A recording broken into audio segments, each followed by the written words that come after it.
నమస్కారం, నేను మీ Johnny master. మీడియాలో ఏదైతే స్క్రోల్ అవుతుందో అట్లన్నిటికీ నా తరపు నుంచి ఒకే ఒక సమాధానం. న్యాయస్థానం మీద నాకు నమ్మకం ఉంది. న్యాయస్థానంలో న్యాయం ఉంది. ఆ న్యాయం ఉంది కాబట్టి ఈరోజు నేను నలుగురితో పని చేసుకుంటున్నాను. బయటకు వచ్చి నలుగురితో హ్యాపీగా ఉన్నాను. నా ఫ్యామిలీతో చాలా హ్యాపీగా ఉన్నాను. నా మనసుకు తెలుసు ఏం జరిగిందని, ఆ దేవుడికి తెలుసు, నా అంతరాత్మకు తెలుసు.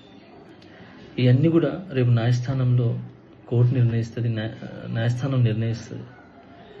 న్యాయస్థానంలో నేను చాలా క్లీన్ చిట్తో వస్తాను. నిర్దోషిగా నేను బయటకు వస్తాను. ఆ రోజు మాట్లాడతాను.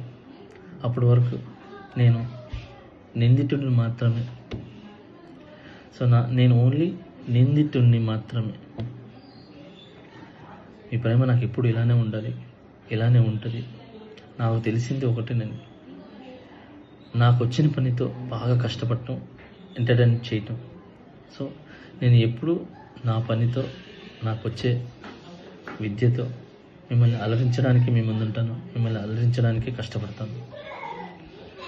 సో ఈరోజు నేను ఇక్కడ ఏదున్నా కూడా ఈ పొజిషన్లో, అదంతా మీ బ్లెస్సింగ్ వల్లే, మీ యొక్క ప్రేమ వల్లే. మీ ప్రేమ నాకు ఎప్పుడూ ఉండాలి. I love you all. నమస్కారం. Thank you so much. జై హింద్.